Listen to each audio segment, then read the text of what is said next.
Fellow Ghanaians, good evening. I've come to your homes once again, as promised, on the matter which continues to grip not only the attention of the nation, but also of the entire world, the coronavirus pandemic. At the time of my last broadcast, some 6 days ago, Ghana had recorded 21 confirmed cases of infections, with virtually all the cases being imported. I took the step to close all our borders, and I ordered a mandatory quarantine and testing of all the 1,030 persons who arrived at the airport at the time of the announcement till the day the borders were closed. Indeed, 78 of the persons put under quarantine have since tested positive for the virus. It is these additional confirmations that have increased dramatically our total number of cases to 137. Indeed, 97% of all confirmed cases are travelers who brought the disease from outside our shores. Of the remaining 59 confirmed cases, 53 are receiving treatment and are doing well, and they will be discharged should their second test results prove negative.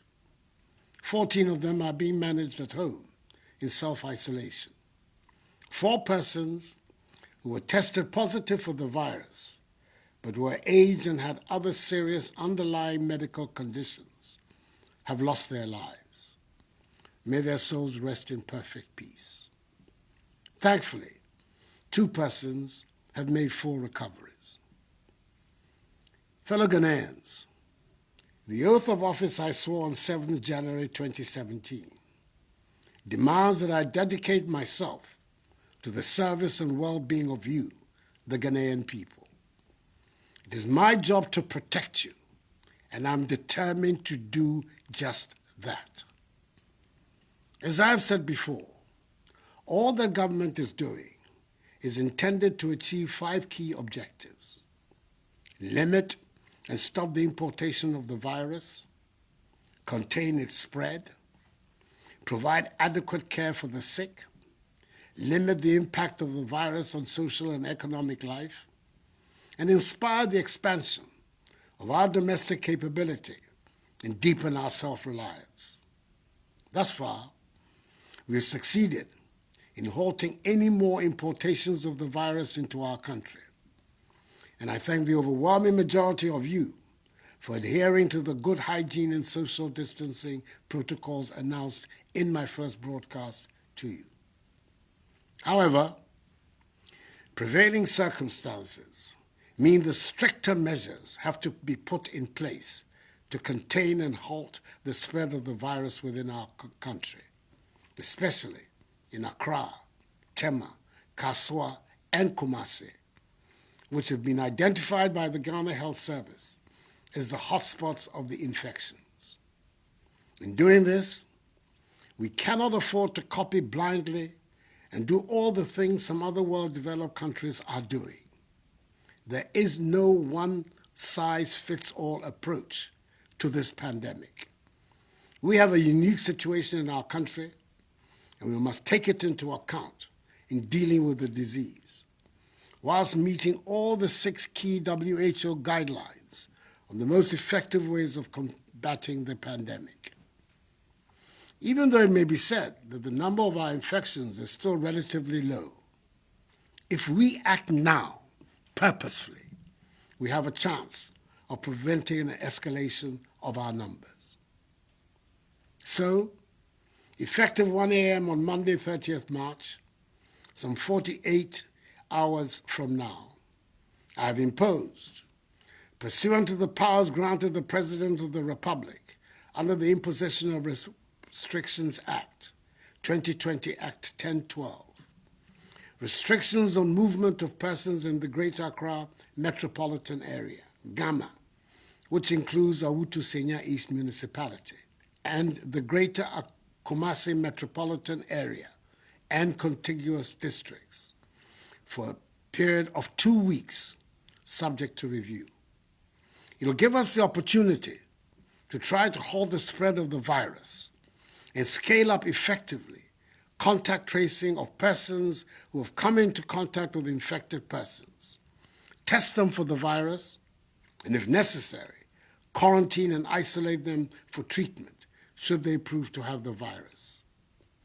In Greater Accra, the following areas will be affected: Accra Metropolis, Tema Metropolis, Tema West Municipality, Lejokuku Municipality, Crowell Municipality, Adentan Municipality, Ashiamai Municipality, La Nkwantanai Medina Municipality, La Dade Kotokpon Municipality, Okakwe North Municipality, Ablekuma North Municipality, Ablekuma West Municipality, Ablekuma Central Municipality, Ayawaso East Municipality, Ayawaso North Municipality, Ayawaso West Municipality, Ayawaso Central Municipality, Gan West Municipality, Gan North Municipality, Gan Central Municipality, Gan South Municipality, Gan East Municipality, Kole Klote Municipality,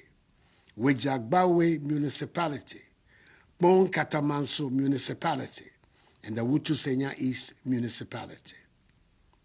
In the Greater Kumasi metropolitan area and contiguous districts, the following areas are affected: Kumasi Metropolis, Asokwa Municipality, Swami Municipality, Old Tafo Municipality, Oforikro Municipality, Asokore Mampo Municipality, Kwadaso Municipality, Echiman Webieja Municipality, Kwabre East Municipality, Ejeso Municipality, Efija Kwabre South District, Bosomche District, Echima Kwanwoma District, and Echima Webiaja North District.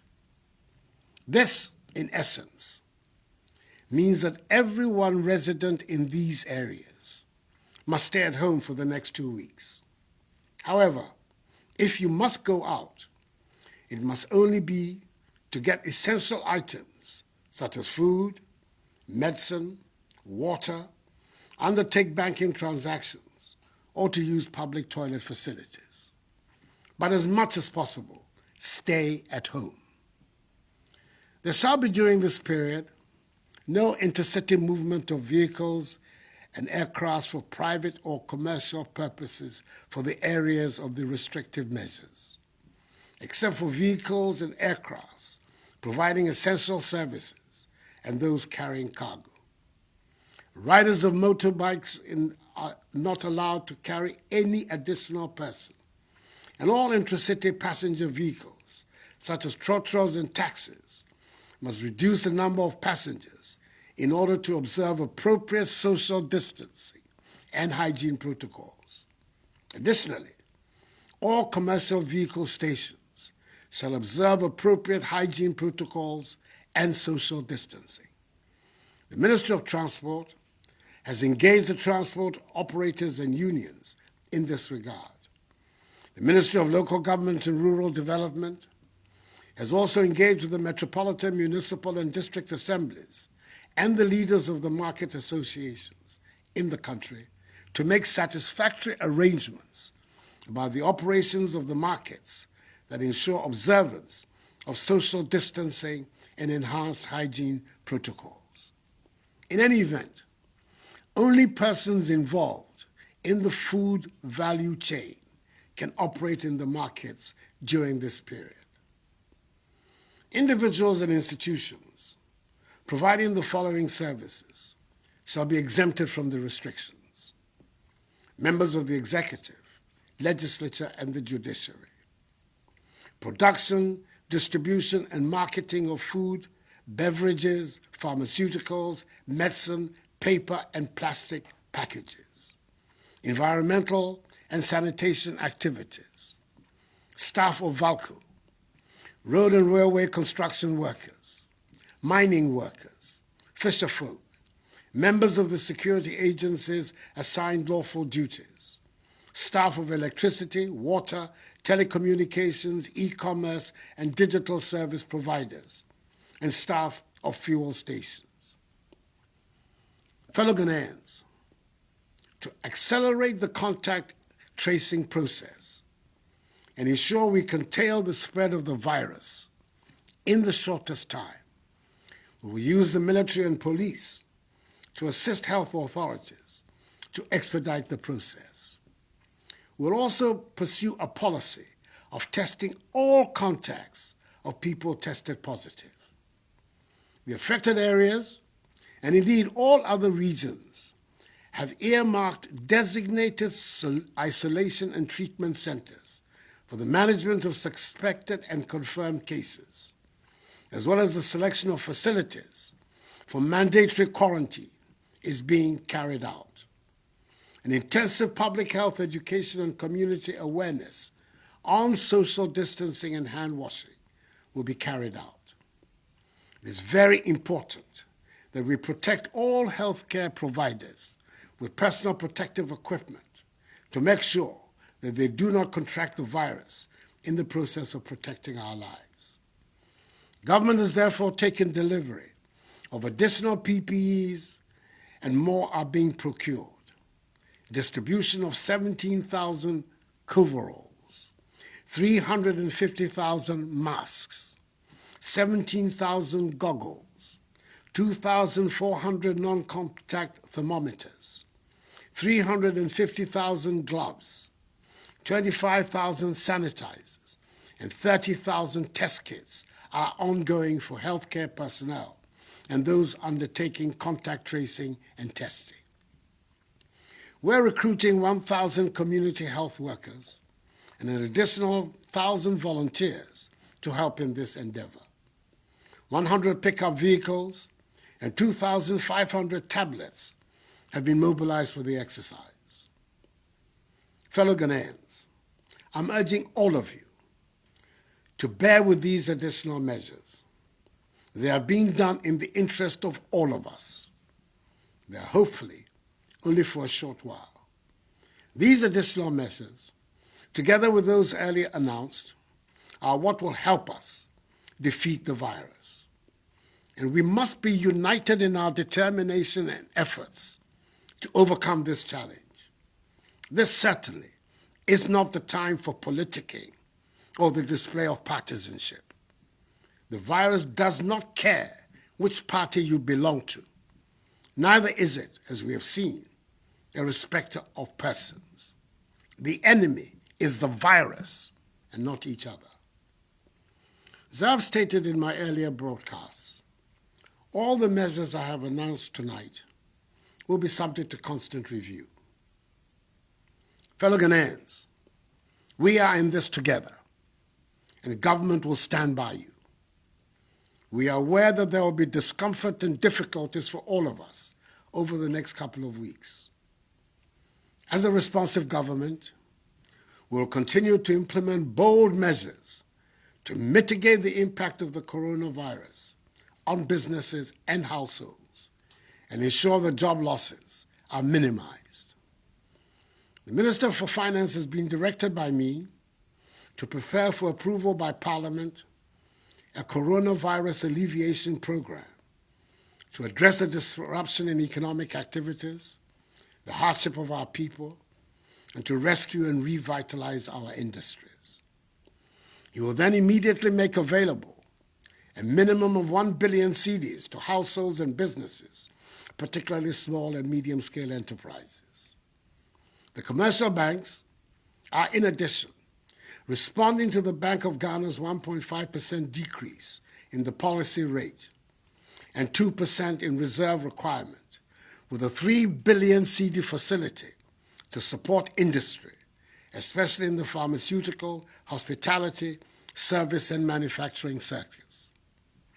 We're providing additional relief, such as extension of the tax filing date from April to June, a 2% reduction of interest rates by banks, effective 1st April 2020, the granting by the banks of a 6-month moratorium of principal repayments to entities in the airline and hospitality industries, i.e. hotels, restaurants, car rentals, food vendors, taxis, and Uber operators.